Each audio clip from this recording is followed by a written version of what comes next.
Nah sekarang hikmahnya apa? Kenapa diminta seperti itu dengan ketat? Ternyata sholat itu salah satu jalan untuk membuat kita menjadi lebih baik. Supaya hatinya bersih. Ya kan kita hafal ayatnya tuh. Biasanya awalnya tidak hafal, tengahnya hafal, ujungnya lupa. Ya, ini tengahnya nih, tengahnya. Innas sholata tanha anil fahsya wa munkar. Ingat kan?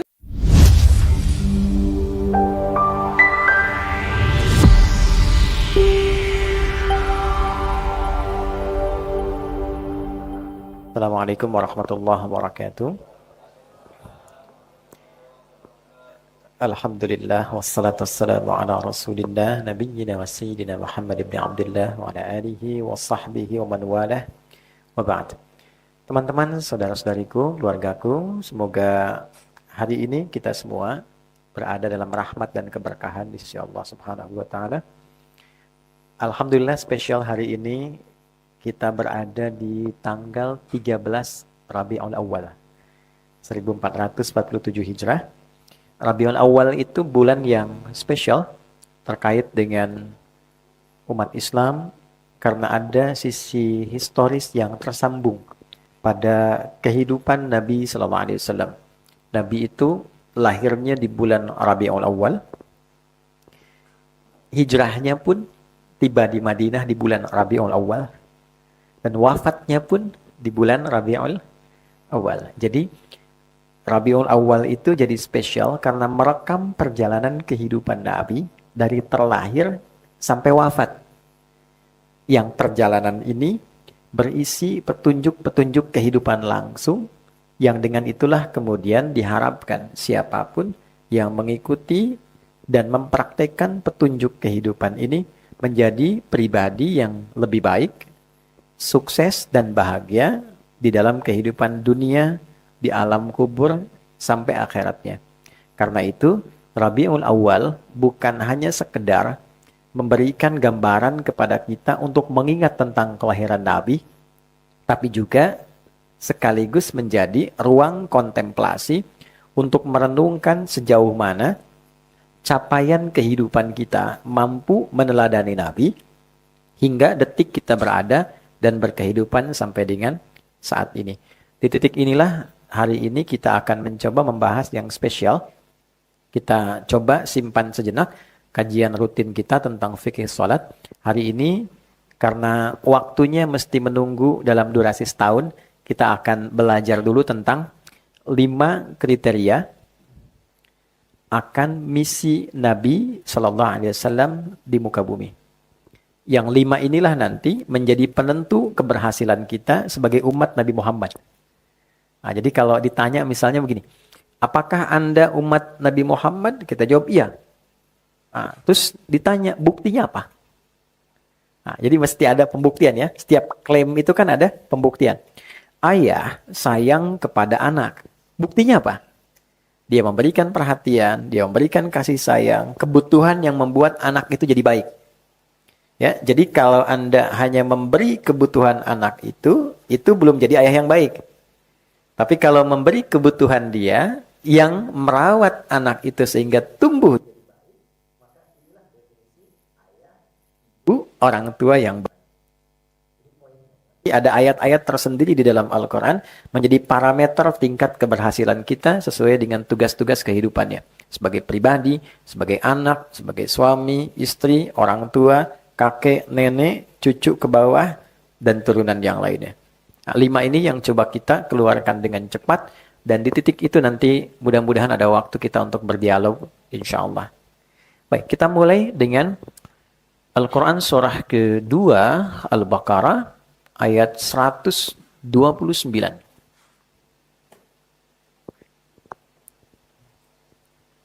Saya mohon izin berdiri ya, supaya ada catatan yang bisa teman-teman nanti kaji ulang. Dasar kita saat ini ada di Quran surah kedua ayat 129.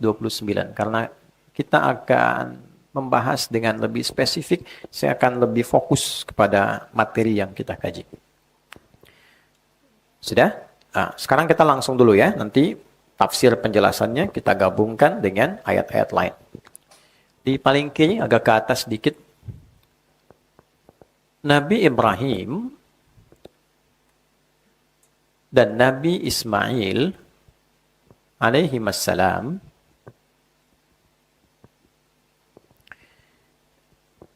mendapatkan peluang tugas dari Allah untuk meninggikan pondasi Ka'bah yang sempat hancur, terbawa bah atasnya di era Nabi Nuh alaihissalam. Jadi di era Nabi Nuh alaihissalam itu ada banjir besar, yang dalam satu keterangan juga menyapu bagian bangunan atas Ka'bah. Ya, sehingga tersisa pondasinya. Jadi kalau sekarang ini ada rumah Quran, ya kan? Rumah itu bait, bata yabitu baitan, ya kan? Nah, ini menarik, kadang diserap ke dalam bahasa Indonesia jadi membangun dengan batu bata, gitu kan? Ya, bata yabitu baitan, tempat untuk beristirahat. Bait. Oke. Ini baitnya ada bangunannya. Saya gambarkan beginilah ya, yang paling ringannya ini. Nah, di bawah ini kan ada pondasi. Mesti ada pondasi untuk mengokohkan bangunan ini. Oke. Pondasi itu kalau satu disebut qaidah namanya. Oke. Kalau banyak, tidak hanya satu, maka dijamakkan menjadi qawaid. Qawaid begini. Saya bulat ya. Ka'bah itu berapa sisi? 4 ya. Maka minimal pondasinya ada berapa? 4. Tunggal atau jama'? Jama'. Berarti yang digunakan kaidah atau qawaid? Qawaid kan? Berarti kita cek di sini ya. Oke. Ini kan disebut Baitullah kan? Ka'bah itu ya. Ya, rumah pertama yang menjadi penanda kiblat yang dibangunkan untuk manusia. Jadi kalau Anda akses Quran surah ketiga Ali Imran dari ayat 96 sampai 97 kita temukan ayat itu inna awwala baitin wudi'a linnas. Sungguh rumah pertama yang dibangunkan sebagai kiblat untuk manusia. Sehingga ada riwayat dalam kitab Akhbar Makkah jilid yang pertama itu ada riwayat menyebutkan Ka'bah itu dibangunkan, bukan manusia yang bangun. Oke? Malaikat ditugaskan membangun Ka'bah. Sehingga berbentuk seperti ini tampilan rumah Allah, gitu kan? Baitullah. Bait. Ada ruang di dalamnya. Singkatnya, kalau seperti ini jadi bait, ingat ya kata ini saya bulati lagi. Di sini ada qawaid. Jadi kalau qawaid hanya pondasinya saja 4 sisi di sini. Ini ya. 1, 2, 3, 4. Ini ya. Kalau jadi bangunan sini disebutnya apa? Bait. Sehingga Ka'bah disebut dengan Baitullah. Ini majas, ketakiasan. Rumah Allah maksudnya Allah memerintahkan dibangunkan sebagai kiblat untuk manusia, ya, untuk beribadah kepada siapa? Allah. Nah, di era Nabi Nuh alaihissalam, ini hikmahnya Allah mengizinkan banjir bah itu, lihat catat kalimat saya, Allah mengizinkan untuk menyapu juga bagian atas Ka'bah ini sehingga tersisa itu 4 sisi dari pondasinya saja. Tuh. Ya kan? Tertutup juga, tertutup. Baik, dari era Nabi Nuh ke Nabi Ibrahim kan cukup jauh jaraknya. Ya, Ibrahim alaihissalam bin Azar atau bin Nahur bin Abir bin Kinan bin Arfakhshad bin Sam bin Nuh alaihissalam. Kurang lebih ada 6 generasi ke atas, ya kan? Baik, setiap generasi bisa panjang kan usianya. Ya, nanti semakin pendek usia, semakin mengecil postur tubuh, semakin dekat ke kiamat. Nah, tapi jangan disimpulkan lihat orang pendek besok kiamat. Tidak juga ya. Itu definisinya kita perlu perdalam. Singkatnya, di era Nabi Ibrahim alaihissalam, maka beliau diperintahkan oleh Allah, diberikan isyarat oleh malaikat untuk menunjuk area Ka'bah ini yang dulu sempat hancur, bagian atasnya terkena bah, ditunjukkan di bagian pondasinya, diperintahkan meninggikan kembali. Bukan membangun, tapi meninggikan kembali. Bahasa Arabnya meninggikan itu rafa'a. Ya, kalau ingin dibentuk ke progresif gitu ya, akan meninggikan, naikkan lagi ya, maka menjadi yarfa'u, yarfa'. Ditinggikan, tinggikan. Oke. Ini yarfa'u. Diperintahkan untuk ditinggikan kembali. Maka diabadikan peristiwa ini di Al-Baqarah ayat 127. Jadi kalau Anda lihat 2 ayat ke atasnya, nanti kita akan temukan. Jadi ayat 127. Quran surah kedua Al-Baqarah ayat 127. Wa idh yarfa'u. Ada ya? Kita temukan kata yarfa' pertama ya. Wa idh, dan ingatlah. Ingat itu kan mesti ada memori yang masuk sebelumnya. Ada peristiwa baru kita ingat kan? Oke? Terus saya tanya begini, Mas Billy, ingat gak kemarin kita ketemu? Tapi gak pernah ketemu kan, gimana mau ingat? Ya kan? Kemarin kan kita gak ketemu kan? Nah, apa yang mau diingat? Mesti ada peristiwa terdahulu dulu, baru kita ingat kan? Oke? Nah sekarang, bagaimana kita mengingat? Kita pun gak pernah menyaksikan ini. Nah, maka idh itu punya 3 arti. Oke? Pelajari, pahami, ya, mengingat. Baru dengan mempelajari, memahami itu, seakan-akan ada rekaman visual dalam pikiran kita untuk mengingat peristiwa dengan pengetahuannya, walaupun tidak mengetahui kejadian saat itu berlangsungnya. Jadi kalau menemukan kata idh, ya, di antara pemaknaannya, coba pelajari, pahami, sampai mengerti. Dengan mengerti itu kita ingat. Ya, dan dengan ingat itu pesannya yang kita bawa, bukan peristiwanya hanya menjadi cerita. Jadi di Quran itu tidak ada dorongan cerita sekalipun kisah menjadi dongeng, itu nggak ada. Semuanya pasti ada hikmahnya. Ya, kenapa ada kisah Nabi Yusuf begitu lengkap? Kenapa Nabi Musa begitu detil? Tapi ketika cerita Nabi Soleh cuma sedikit. Ya, ketika cerita Nabi Dzulkifli cuma sedikit namanya aja. Kisahnya nggak detil, pesannya apa? Nah, itu ada temanya tersendiri. Tarik ke sini. Wa idh yarfa'u Ibrahimul qawa'id minal bait. Dan pelajarilah, pahami sampai engkau mengerti. Setelah paham, mengerti, ingat ya nanti hikmah yang terkandung dalam peristiwa ini. Ketika Ibrahim alaihissalam diperintahkan oleh Allah untuk meninggikan kembali. Wa idh yarfa'u Ibrahim, ini qawa'id, ini minal bait. Ketika Nabi Ibrahim diperintahkan oleh Allah untuk meninggikan kembali pondasi Ka'bah yang sempat tersapu bagian bangunannya di era Nabi Nuh alaihissalam. Wa Ismail, dan Ismail. Oke, sekarang saya tanya gini. Kenapa Ismailnya diakhirkan? Kan bisa kalimatnya begini. Dan ketika Allah perintahkan Ibrahim dan Ismail alaihissalam untuk meninggikan pondasi Ka'bah. Ya, kan bisa begini di luar Quran. Wa idh yarfa'u Ibrahimu wa Ismailul qawa'id minal bait. Kenapa tiba-tiba wa idh yarfa'u Ibrahimul qawa'id minal bait wa Ismail? Nah, cepat ya, waktunya terbatas. Jadi, kalau disebutkan bersamaan, itu artinya perannya setara, sama. Ya, kalau disebutkan satu terlebih dahulu, yang kedua di belakang, artinya peran utamanya yang pertama ini. Yang belakang tuh ikut-ikut bantu. Oke? Nah, jadi sebetulnya yang diperintahkan itu Nabi Ibrahim. Anaknya ini masih belia, belum balik loh waktu itu. Ya, ada menyebutkan sekitar 3-4 tahun. Tapi saking merasanya kasih ayah kepada beliau dalam perjalanan hidupnya, jadi ketika ayah dapat tugas, itu punya rasa ingin bantu. Ingin bantu. Jadi begitu anak ayahnya diperintahkan, anaknya pengen bantu. Padahal masih kecil, masih belia. Sehingga dalam fikih keluarga, dibawa ini sebagai pesan moral yang sangat tinggi.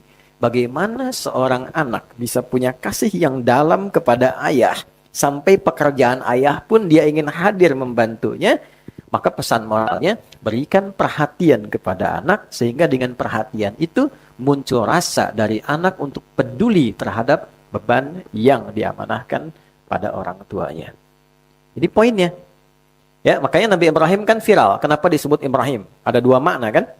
Ya, Abraham atau Abram itu punya 2 arti. Satu, ada yang mengartikan sang petualang, sang pelintas yang melintasi berbagai daerah untuk bertugas. Ada yang mengartikan dari Abun Rahim. Ibrahim Abun Rahim, bapak yang penuh kasih.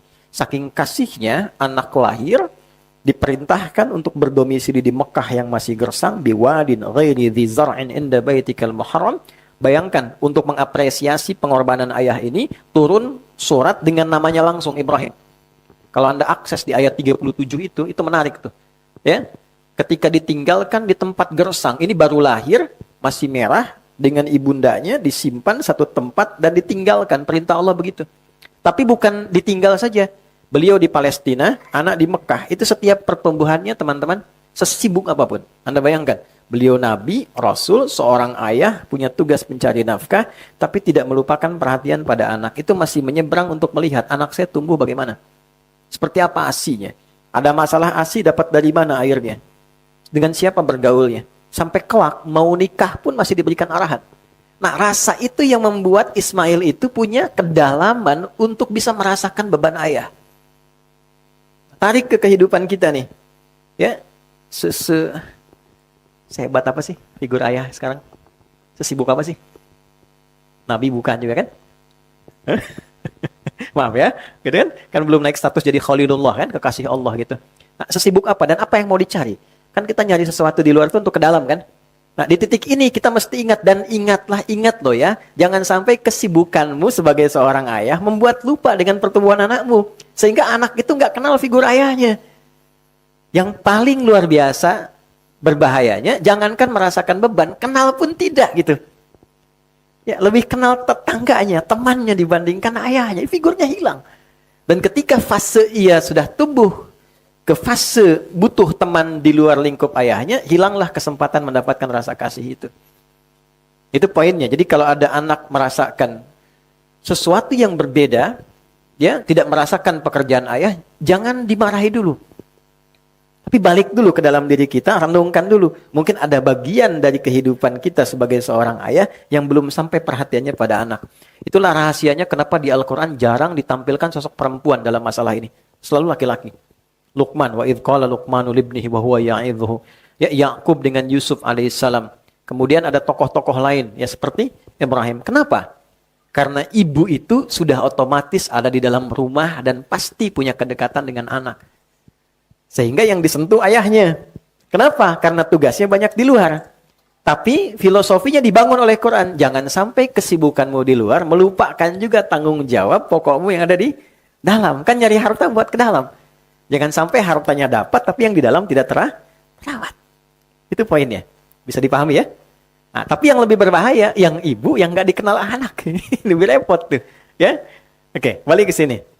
Nah, ini jadi ketika beliau diminta untuk meninggikan bangunan, beliau sudah pondasi, beliau meletakkan kakinya.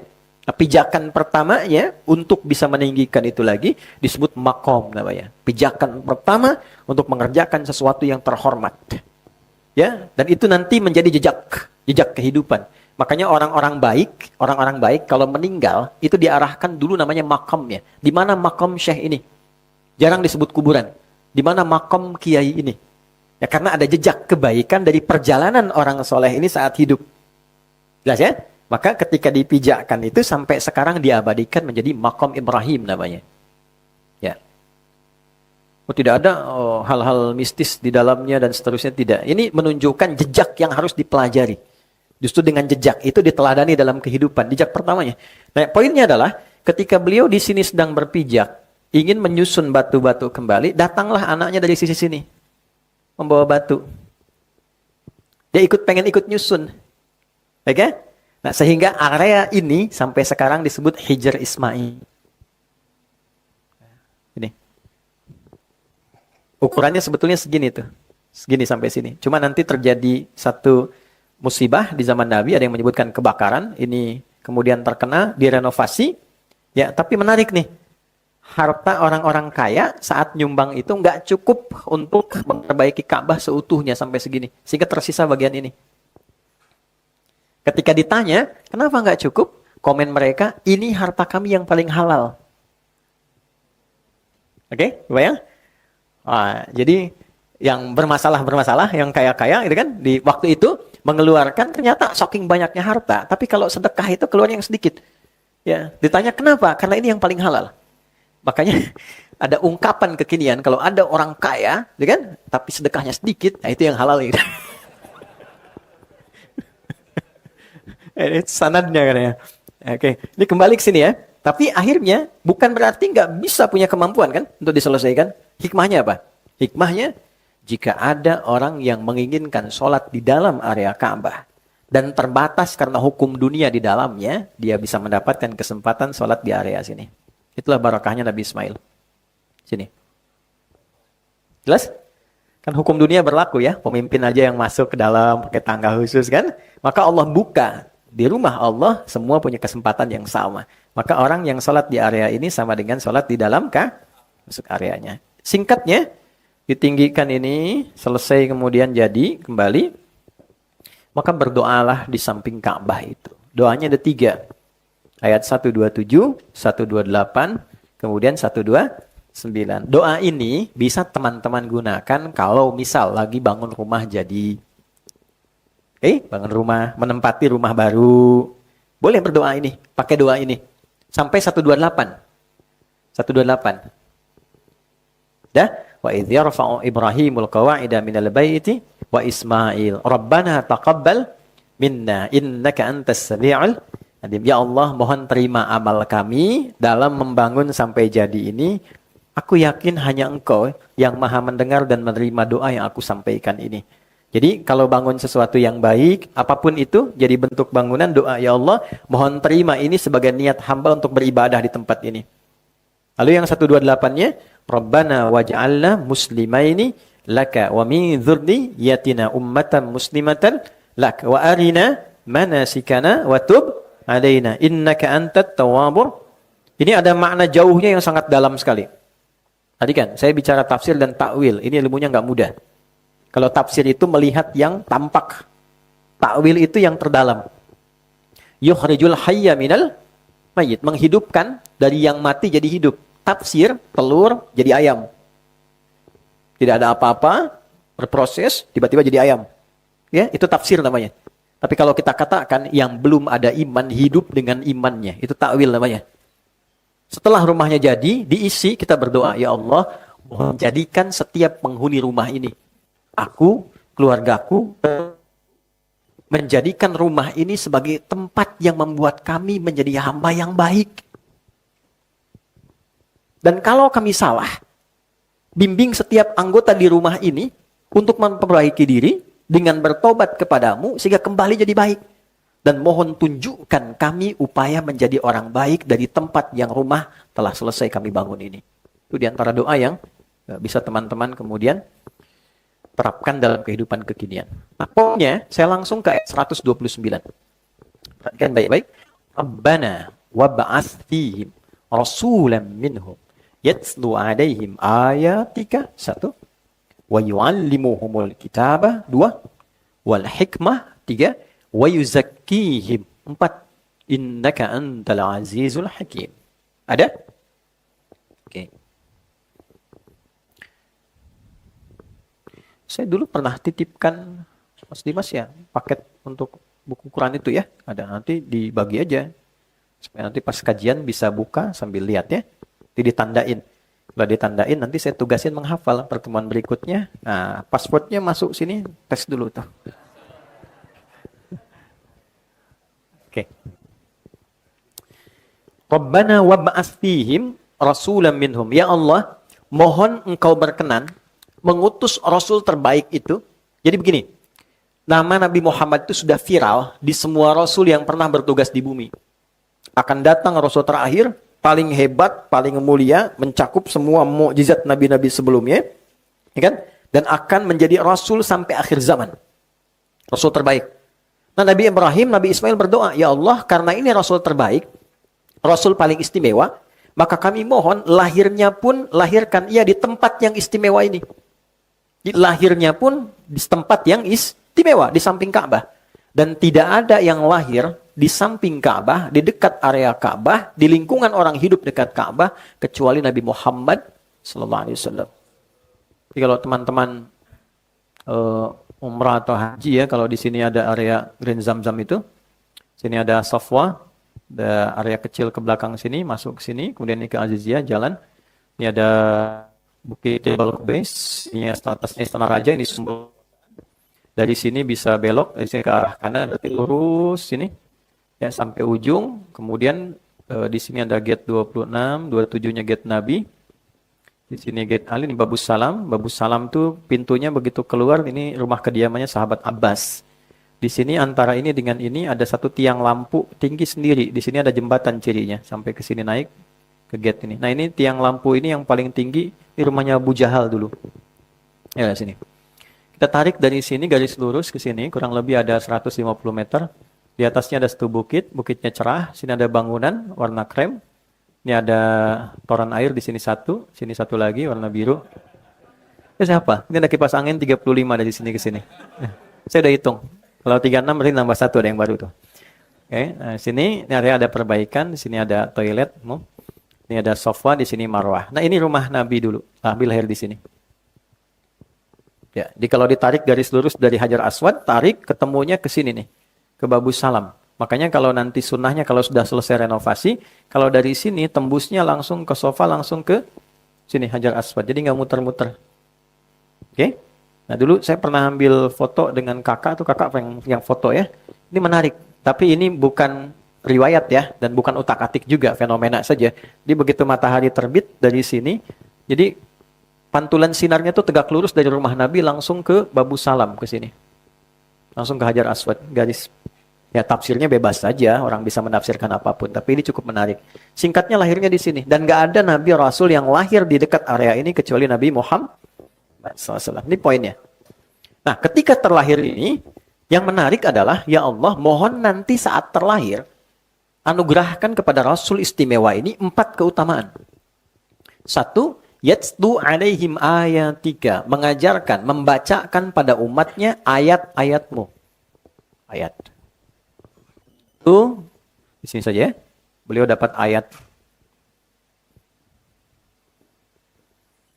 2, wa yu'allimuhumul kitab, mengajarkan kandungan ayat ini, dan yang diajarkan itu bisa dibukukan, dikodifikasikan. Ya, jadi mengajarkan panduan hidup, ajarkan panduan yang terkodifikasi, terbukukan. 3, wal hikmah, mengajarkan hikmah dari ajaran ini. Apa maknanya, apa esensinya. Yang keempat, wa yuzakkihim, menyucikan, membersihkan hati umatnya. Bersih hati. Ya, jadi saat sekarang masih jagalah hati, dulu sudah bersih hati. Oke?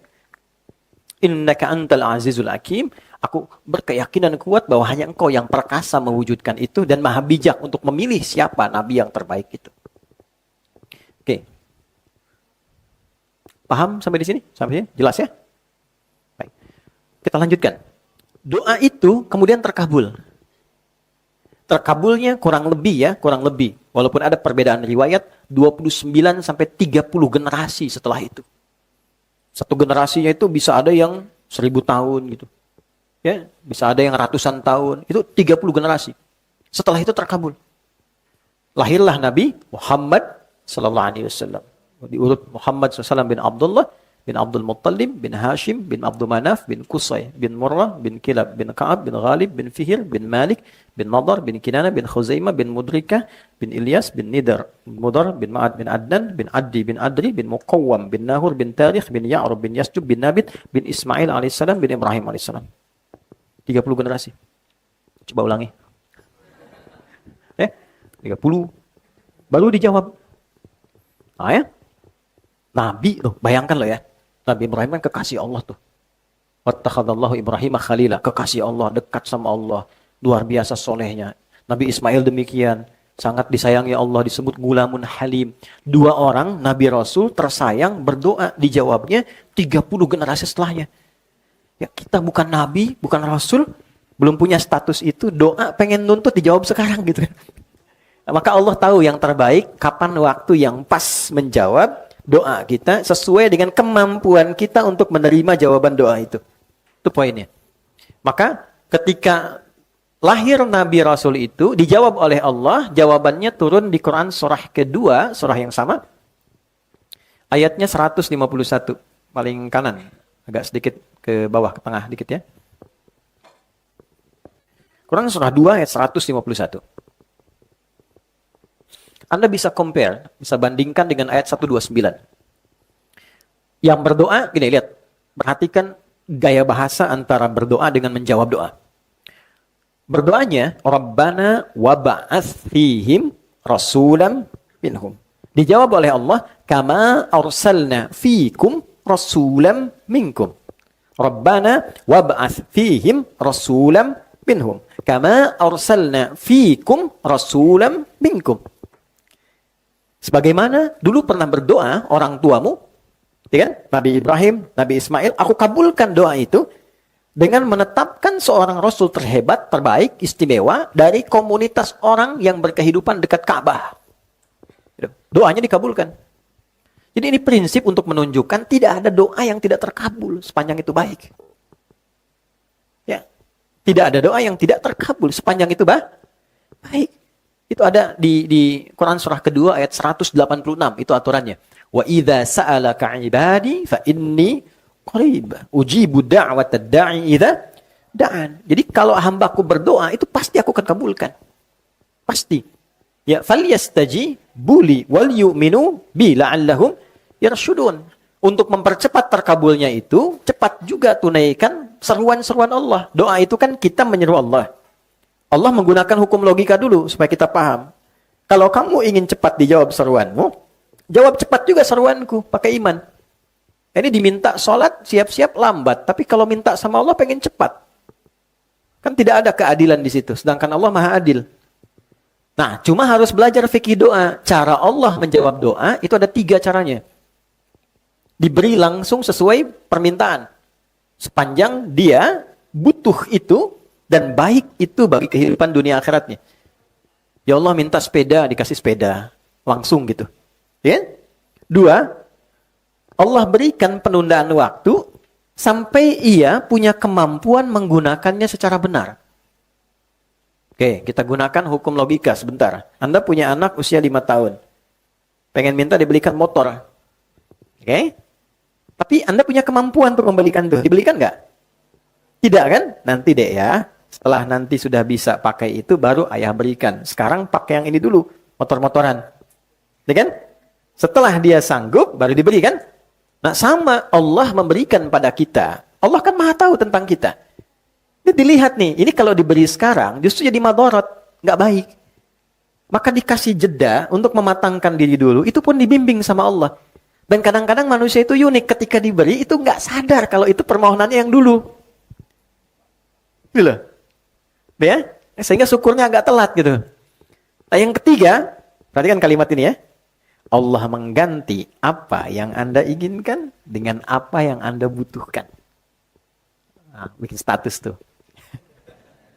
Allah mengganti apa yang kita inginkan dengan apa yang kita butuhkan. Anak sakit, minta ke ayah. Ayah pengen jeruk.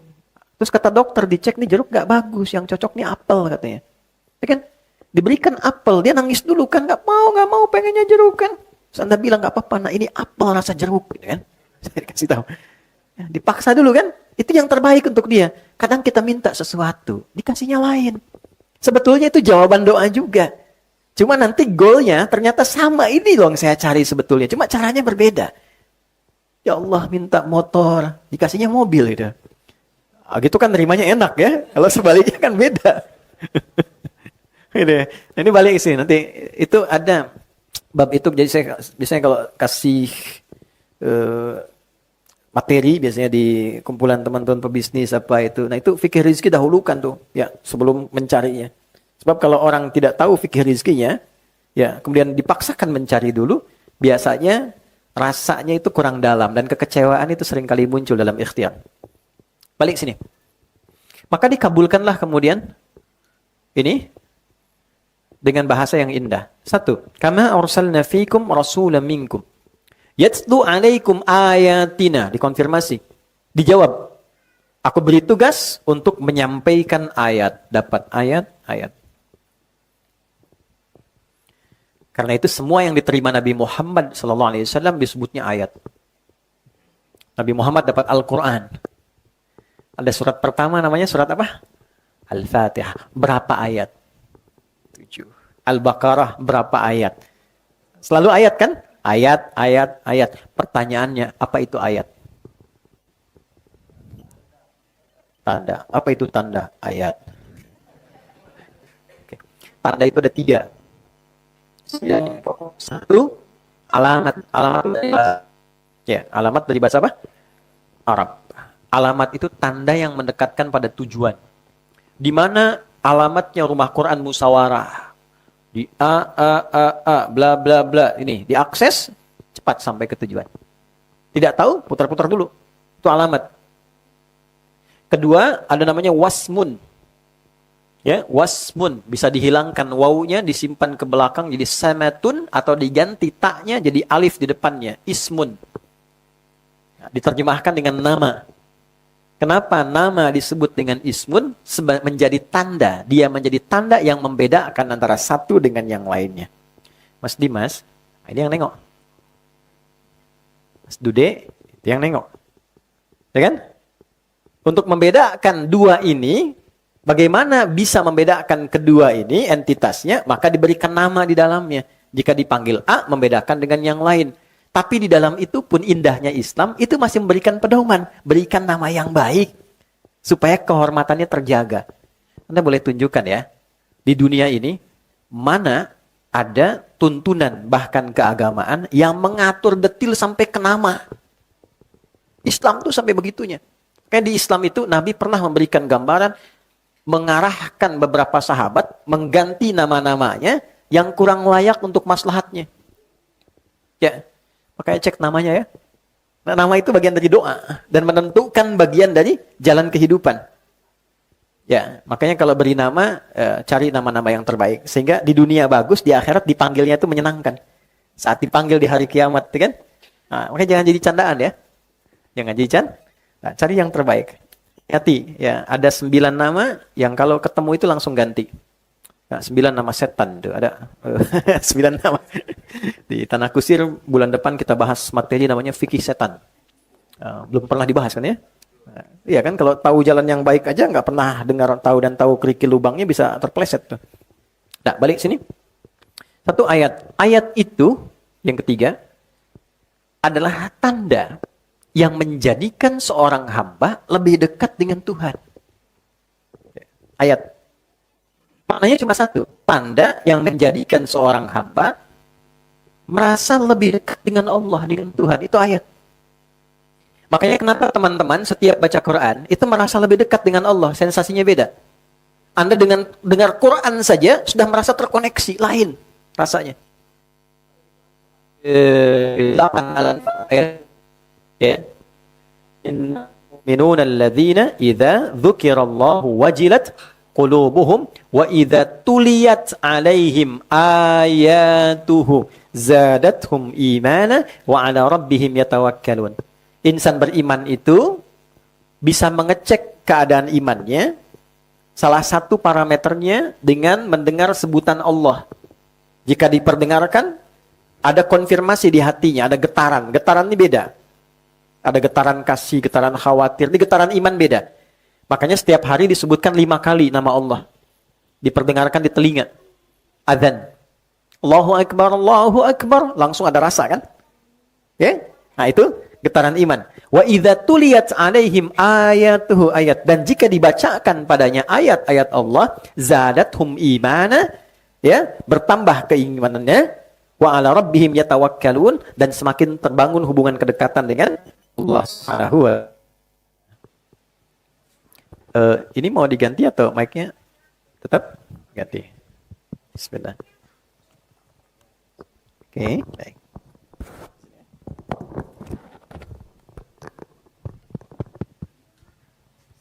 Cek.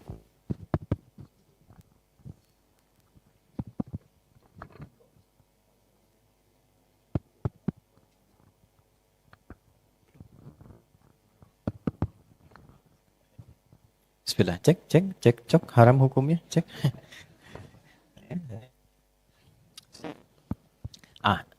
Sekarang kita ngaji agak dalam dulu ya, agak dalam. 6.236 ayat, itu isi Al-Quran. Tahan dulu ya, pelan-pelan. Karena dia punya fungsi ayat, otomatis segala yang ada di Quran itu membuat kita menjadi semakin lebih dekat dengan Allah. Satu. Pelan-pelan ya. Yang kedua, Quran itu isinya bukan sekedar bacaan. Tapi di dalamnya ada petunjuk kehidupan. Inilah dahsyatnya Al-Quran. Suka ringkas, kalau saya suka ringkas, saya sebut bahasanya kurikulum hidup, pedoman hidup. Yang mengantarkan pada kesuksesan dan kebahagiaan. Falah, bahasa Arabnya. Inna hadzal Qur'ana yahdi lillati hiya aqwa. Yubashshirul mu'minina alladhina ya'maluna as-salihati anna lahum ajran kabira. Oke. Pelan-pelan ya, pelan-pelan. Jadi dari Al-Fatihah sampai An-Nas, di antara mukjizat Al-Quran, ia bukan menjadi kitab bacaan semata, bukan. Tapi isinya kurikulum hidup. Jadi semua perjalanan hidup kita, dari lahir sampai dengan wafat, itu kalau ingin bahagia, ingin sukses, Anda tinggal keluarkan ayat-ayat itu, praktekkan ayatnya dalam hidup, itulah yang mengantarkan kita pada kesuksesan sejati dan kebahagiaannya. Ya, karena itu kenapa Nabi Muhammad ditugaskan di titik paling rendah dalam kehidupan manusia, disebut jahiliyah, untuk memberikan bukti keistimewaan Al-Quran. Kenapa nggak diutus di Romawi yang sudah maju? Di Persia yang sudah maju. Kan dua kekuatan besar kan? Supaya tidak ada klaim gini, oh pantas maju. Diutusnya di tempat yang sudah maju kok. Sudah modern, sudah baik. Maka ditempatkan di titik terendah, di lingkungan jahiliyah untuk menunjukkan kedahsyatan Al-Quran ketika dipraktekkan. Ini poinnya. Jadi, saya ingin membangun kesadaran dulu, Bapak Ibu sekalian, teman-teman. Al-Quran itu posisikan sebagai kurikulum hidup. Bahasa Arabnya hudan namanya. Apa namanya? Hudan, ini. Ada di Quran surah 2 ayat 185 tuh. Syahrul Ramadan alladzi unzila fihi al-Quran hudal lin nas. Sebagai kurikulum hidup untuk kehidupan manusia. Jadi semua persoalan kehidupan kita, di sini ada solusinya. Kalau benar, fala khaufun alaihim walahum yahzanun. Hidup itu selalu dekat dengan kesuksesan dan selalu lekat dengan kebahagiaan. Dua poin ini. Nah, jadi membaca itu gerbang pembukanya saja. Intinya tilawah, karena bahasa risalahnya begini. Coba lihat lagi ayatnya. Yatlu alaihim kan, bukan yaqra'una alaihim. Bukan yaqra'u alaihim, tapi yatlu alaihim. Beda qiraah dengan tilawah. Qiraah, iqra, itu membaca, makna asalnya, tanpa menuntut memahami. Dulu pernah ada buku iqra kan? Iqra ya? Kan di situ diajarkan kita cara baca kan? Tapi nggak diajarkan untuk memahami. Ini mah apa maksudnya? Enggak kan? Cuma ada harokat, fathah, kasrah, dhammah, sukun kan? Fathah, itu kan? Fathah, fa, sin, kasosi, si, ha, ha, maskun disukunkan, gitu kan? Apa sih? Kan terus gitu. Itu aja kan? Ya sama, membaca begitu. Bahasa Indonesia juga begitu. Dulu waktu saya kecil kan ada pelajaran bahasa Indonesia itu membaca ini Budi, ini Ibu Budi, ini Ayah Budi, ini kawan Budi. Tapi sampai sekarang kita kan nggak pernah tahu Ibu Budi itu siapa. Tinggal di mana dia, itu kan? Keluarga mana? Kan nggak kan? Hanya untuk bisa baca ya. Tapi setelah baca, instrumen itu digunakan untuk memahami makna. Kita bisa gunakan baca koran, baca berita, mengakses informasi. Nah, Quran begitu. Cara kita memahami, mengakses disebut dengan tilawah. Nah, pelan-pelan ya. Jadi singkatnya begini. Di setiap aktivitas kehidupan, di bidang apapun, kalau ingin sukses, ingin bahagia yang sejati, ini ada kurikulum kehidupan yang Allah langsung berikan sebagai tanda kasihnya bagi kita. Yaitu Al-Quran. Satu itu dulu. Nah, yang kedua pertanyaannya adalah, dari setiap ragam kesuksesan yang telah diraih dengan petunjuk ini, berapa yang sudah mendekatkan diri kita pada Allah? Itu. Nah, ini ciri umat Nabi di sini. Ciri dasarnya berinteraksi dengan Quran. Ciri keduanya menggunakan Quran sebagai panduan kehidupan. Ciri ketiganya dijadikanlah hasil dari panduan itu untuk mendekatkan diri pada Allah. 3 ini. Nah, sekarang tolong muhasabah, koreksi, sampai kita berkehidupan dengan usia saat ini. Dari bagian pertama saja berapa yang sudah kita tampilkan. 1, interaksi dengan Al-Quran. Hari ini udah ngaji belum? Kemarin ngaji enggak? Dan Quran ini yang akan menentukan dunia dan akhirat kita. Orang pertama masuk surga, yang diminta itu konfirmasi Qurannya. Iqra waqar. Silahkan baca bacaan Quran yang biasa engkau baca saat di dunia. Fa inna akhira qiraatika akhiru manzilatika fil jannah. Akhir bacaanmu itulah akhir tempatmu di surga. Tuh, kita dipaksa untuk mendapatkan kebaikan dari Quran ini, diminta untuk baca. Dikonfirmasikan. Satu dulu tuh. Coba dicek ya. Sayang nggak sama Nabi kita? Sayang ya? Saya tanya gini, kalau ada orang yang paling kita sayangi, terus kirim surat sama kita, mau dibaca nggak? Sekali atau 2 kali? Berkali-kali. Semakin rindu atau semakin, sekali aja baca suratnya gitu? Rindu kan? Bahkan nunggu lagi kan? Nah, katanya sayang sama Nabi. Cinta sama Nabi. Itu kan? Nabi kirim surat pada kita yang dititipkan oleh Allah. Allah titipkan lewat Nabi Muhammad untuk disampaikan. Kita dapat sekarang suratnya. Nah, pembuktian kasih sayang itu berapa banyak kita buktikan untuk membaca surat-surat itu dalam kehidupan kita. Itu poin dulu. Nah, jadi identitas Nabi Muhammad itu ya sebagai seorang rasul, seorang nabi diberikan sifat melekat kepadanya sekaligus menunjukkan identitas umatnya.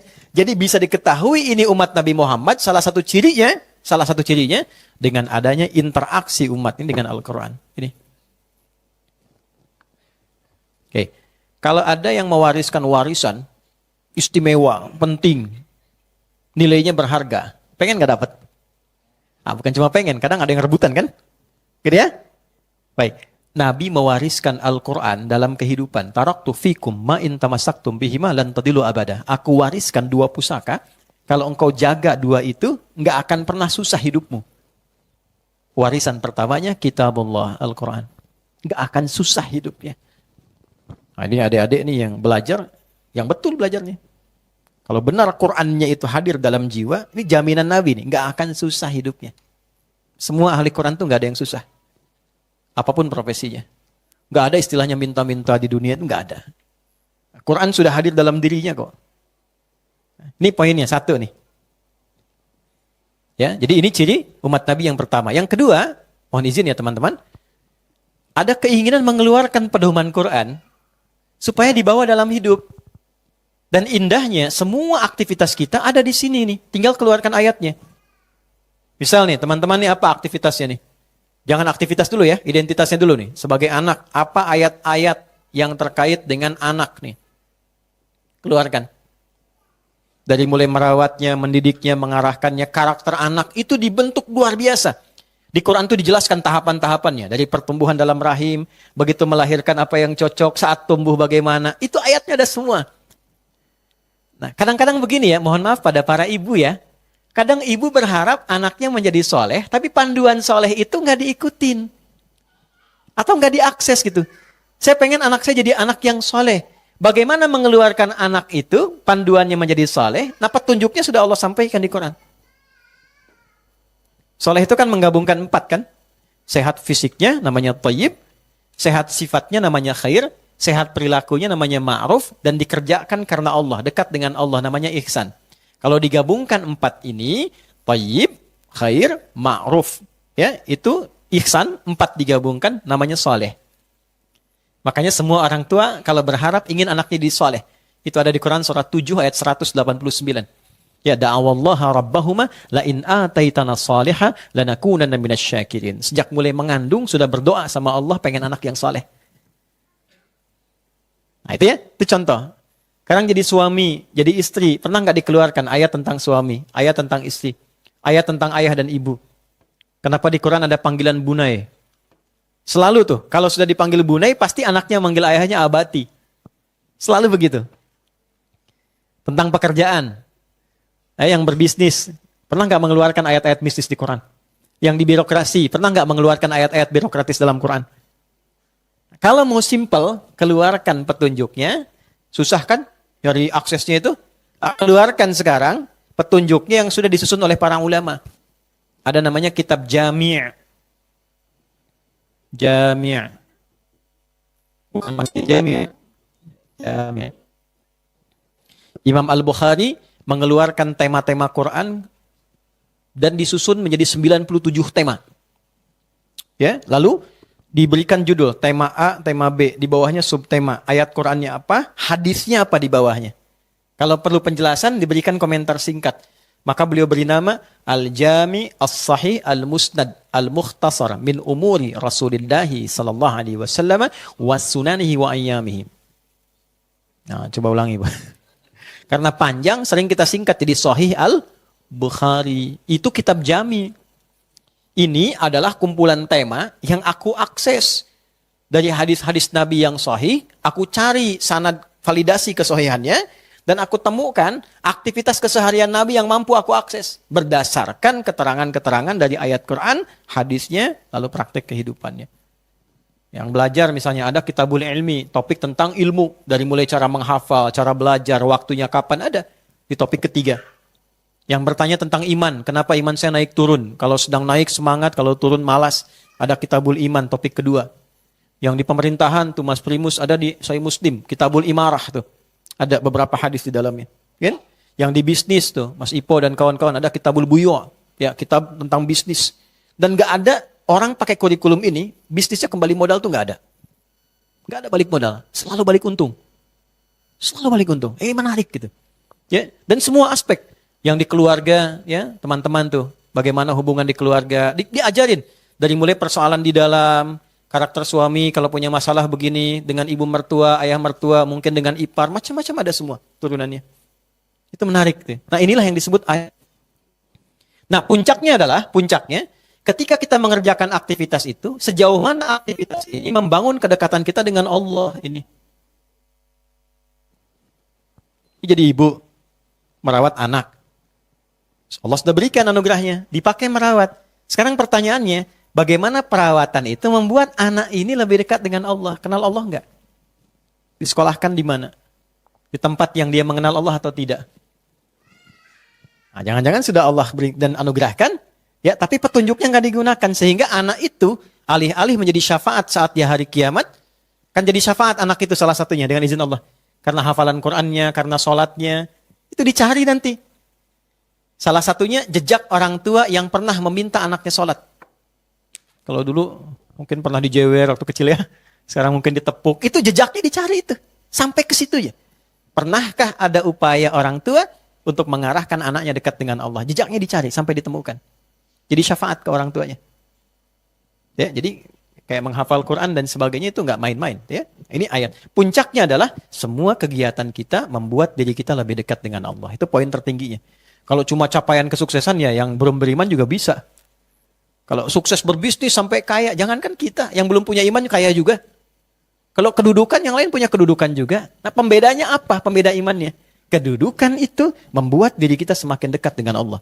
Kekayaan itu membuat kita paham cara menggunakannya berdasarkan petunjuk Allah. Itulah ayat. Nah fungsi Nabi menjelaskan itu. Menjelaskan ini dalam kehidupannya. Maka muncul yang kedua. Ya, wa yu'allimuhumul kitab, yang doa ini. Ajaran panduan. Sudah? Oke, tapi ditempatkan oleh Al-Qur'an pada tempat ketiga.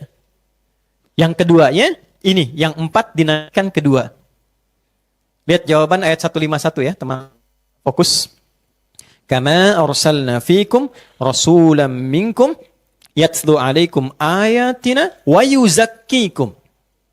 Fokus ini ya. Permintaan Nabi Ibrahim dan Nabi Ismail itu urutan nomor 4, wa yuzakkikum.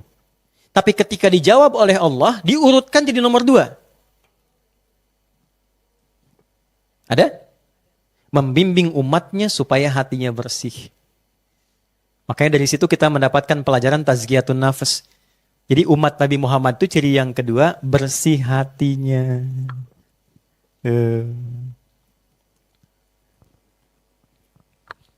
Ada teko nggak? Teko.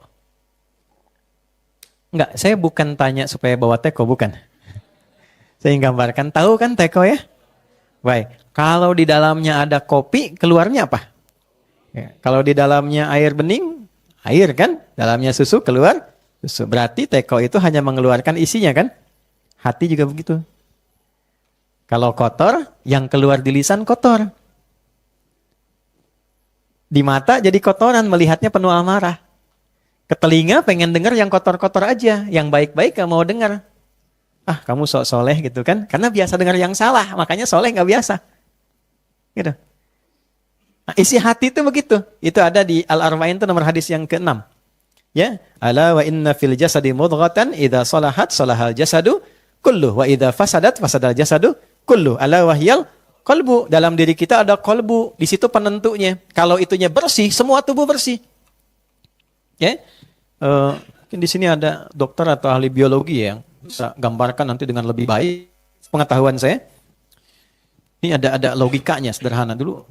Waktu biologi kan kita dapatkan tuh di bagian jantung itu kan ada 4 bagian ya. Ada serambi kanan, kan? Serambi kanan.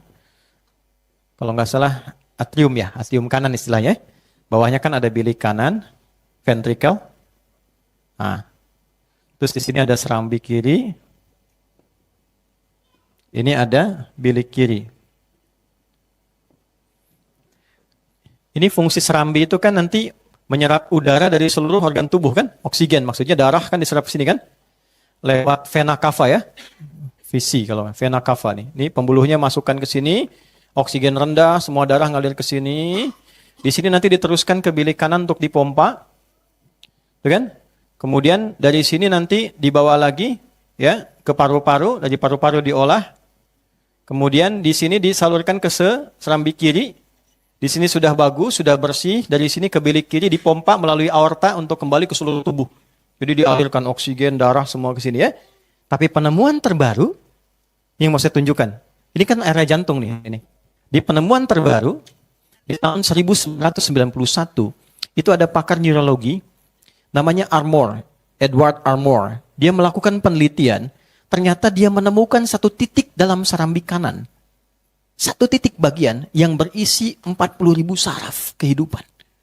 Ternyata dalam jantung itu ada otak lain selain otak yang ada di kepala kita itu.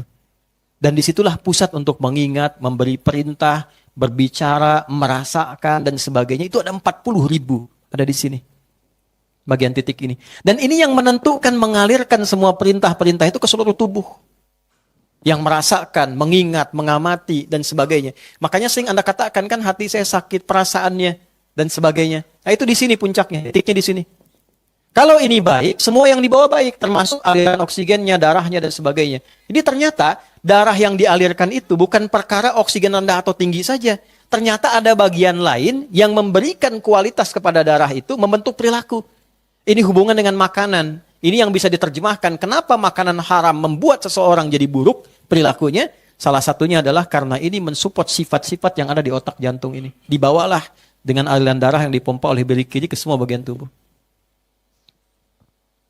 Sekarang, tugas Nabi mengajarkan kepada umat, membimbing supaya ini bersih.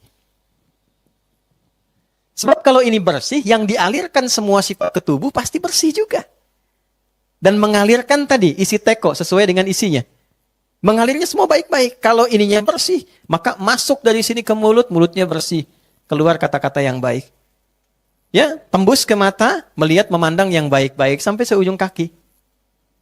Nah, ini yang tidak ditemukan dimanapun. Perasan kebaikan itu yang disebut dengan takwa namanya.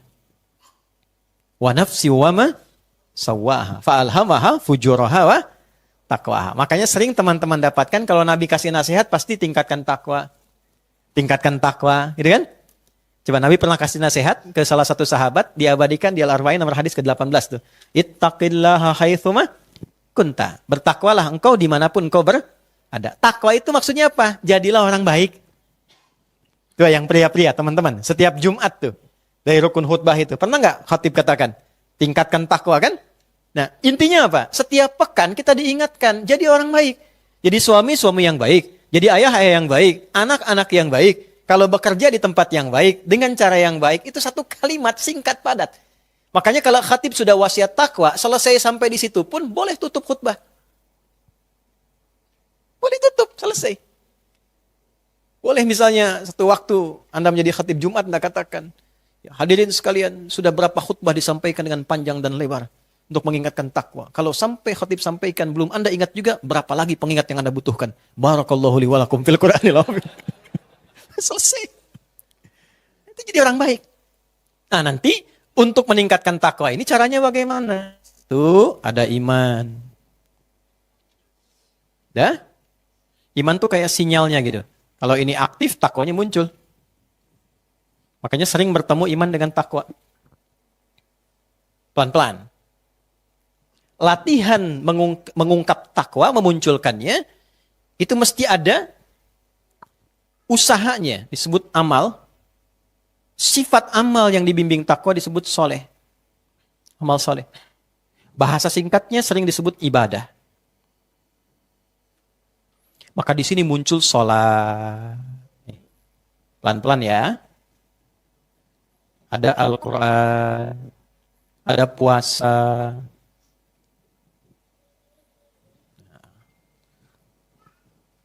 Pelan-pelan. Gak apa-apa, kalau ini saya senang.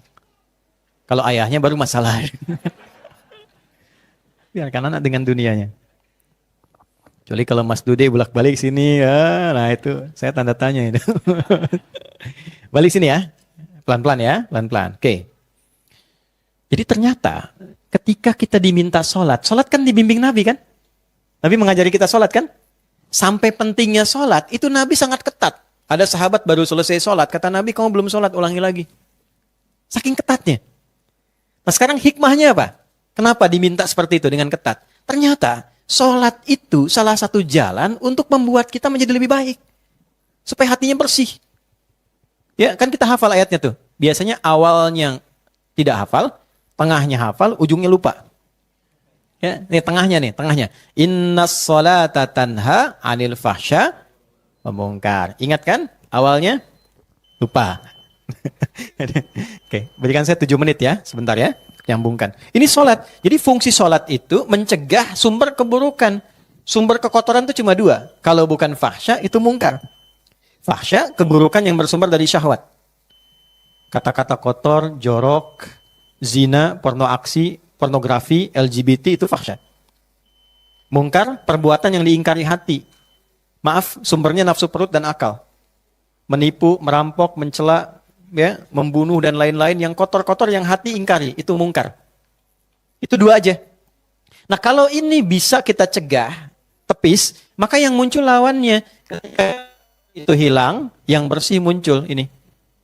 Nah, sholat itu hikmahnya dari mulai takbir sampai salam melatih kita supaya mengirim sinyal ke hati supaya bersih. Kalau sudah bersih, semua bagian tubuh jadi baik. Jelas sampai sini? Baik. Itulah sebabnya kenapa mengajarkan kepada kita dari Nabi supaya ayo jaga sholat, sekeluarga sholat, anak sholat, dari kecil sholat. Supaya anak tumbuh jadi orang baik.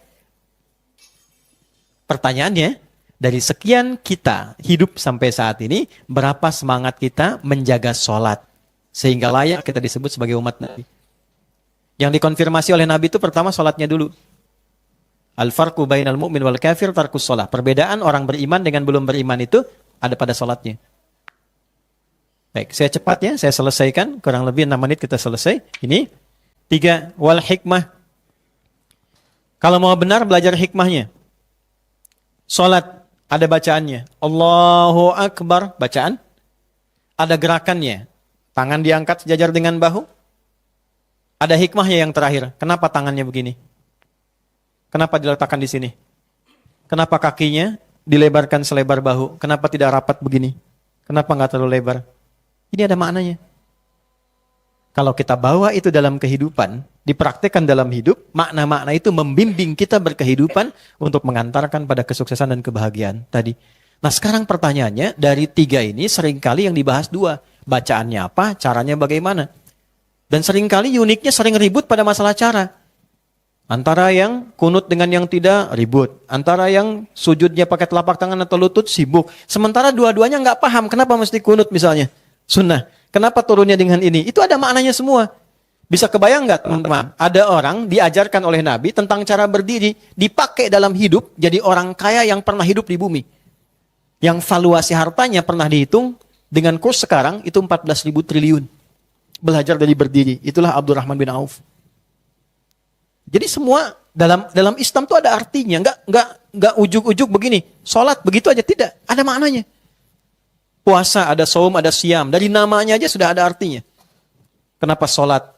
Kenapa puasa disebutkan siam? Kenapa yang biasa saum? Itu ada artinya. Nah, jadi 3 bagian ini sudah, ayat sudah, bersih hati sudah, hikmah. Kemudian yang keempat, kama arsalna fikum rasulan minkum yatlu alaikum ayatina wa yuzakkikum wa yuallimukumul kitab wal hikmah. Kitab, penjelasan Al-Quran yang dibukukan, singkatnya hadis. Jadi kalau kita sekarang melihat Nabi sudah nggak ada, tapi bisa melacak itu lewat buku-buku hadis. Dari mulai fisik Nabi bagaimana, jalan Nabi seperti apa, bicara Nabi bagaimana, kalau jadi suami seperti apa di rumahnya, bukunya udah ada semua. Bahkan sekarang sudah online. Kan sekarang sudah digital. Kalau sudah digital, sudah bisa diakses, masuk ke handphone, belum mau belajar juga dengan cara apa lagi difasilitasi. Yang terakhir, nah ini yang paling penting, ini jarang dibahas nih. Ya. Wa yu'allimukum ma lam takunu ta'lamun. Sifat umat Nabi itu diajari kebaruan-kebaruan dalam kehidupan. Bahasa kerennya kreatif dan inovatif. Ciri umat Nabi Muhammad itu kreatif. Selalu punya inovasi baru. Ya, jadi kalau belajar, yang dipelajari tajwid, tapi belajar dengan inovasi yang baru sehingga belajarnya menyenangkan, nyaman. Bisnis punya kreativitas. Kalau orang sudah dapatkan ini, cari peluang yang lain. Inovasinya bagus. Itu umat Nabi itu. Makanya umat Nabi itu selalu maju. Ya, dalam berbagai aspek. Nah ini 5 ini, saya tutup kemudian dengan kalimat begini. Setiap 12 Rabiul Awal, umat Islam pada umumnya berupaya untuk mengingat kembali, memperingati kembali tentang lahirnya Nabi. Tapi di antara sekian yang memperingati itu, berapa yang mempelajari misi utama Nabi itu sehingga benar-benar menjadi umat Nabi yang seutuhnya. Itulah sebabnya kalau datang Rabiul Awal, coba pelajari yang 5 ini. Sudah betul belum sejati jadi umat Nabi? Ya, saya kembalikan. 1, kembali kepada Al-Quran. Yang kedua, berusaha untuk membersihkan hati dengan baik. Yang ketiga, kita berupaya mempelajari petunjuk praktek kehidupan Nabi. Yang keempat, mempelajari hikmah-hikmah dari pedoman kehidupan itu. Dan yang kelima, selalu kreatif, berinovasi, menjalani kehidupan dengan dasar-dasar yang dituntun dari petunjuk Nabi SAW. Inilah dalam setiap maulid itu, setidaknya ditanya pada diri kita, rangkuman ini diperas nanti menjadi 2 sifat dan di surah ke-48 di ayat yang ke-29. Jadi, 5 ini jadi 4 poin. 4 ini ada pada nama Nabi Muhammad, yang satunya ada pada Ahmad. Muhammad disebutkan 4 kali dalam Al-Quran, Ahmad disebutkan sekali dalam Al-Quran. Muhammad, Quran surah ke-3 ayat 144, Quran surah 33 ayat ke-40, Quran surah 47 dengan namanya ayat kedua, dan Quran surah 48 ayat ke-29. Ahmad cuma sekali, Quran surah ke-61 ayat yang ke-6. Jadi 4 tambah 1 berapa? 5, misinya 5. Yang 4-nya dengan namanya. Jadi sebetulnya ketika disebutkan nama Muhammad sallallahu alaihi wasallam, bukan sekedar kita bersolawat, tapi kita mencoba mengecek sudah betul jadi umat Nabi yang benar. Hatinya sudah bersih belum? Ya kan? Dengan bagian-bagian ini. Muhammadur Rasulullah walladzina ma'ahu asyidda'u 'alal kuffar ruhama'u bainahum tarahum ruk'an sujjada. Salat. Yabtaghuna fadlan min rabbihim wa ridwana. Teruskan pelan-pelan, simahum fi wujuhim min atharis sujud. Apa itu atharis sujud kata para ulama? Wajahnya yang bersih, yang bening hatinya, yang ketika dilihat orang menyenangkan, mewarisi kepribadian Nabi. Nabi kan kalau dilihat orang langsung senang. Ya, nanti muncul karakter, begitu disebut namanya langsung pengen jadi baik. Ada yang begitu tuh. Ngelihat fotonya langsung pengen jadi taat gitu. Ada yang disebut namanya, jangan sebut nama itu. Nah, berarti ada sesuatu yang harus dikoreksi. Kita cukupkan dulu. Nanti ada duhur mungkin 30 menit kalau ingin diskusi. Kita berikan waktu untuk teman-teman. Kita cukupkan sejenak. Kita tunaikan sholat duhur. Semoga Allah meridai kita semua. Subhanakallahumma rabbana bihamdika. Asyhadu an la ilaha illa anta astaghfiruka wa atubu ilaik. Assalamualaikum warahmatullahi wabarakatuh.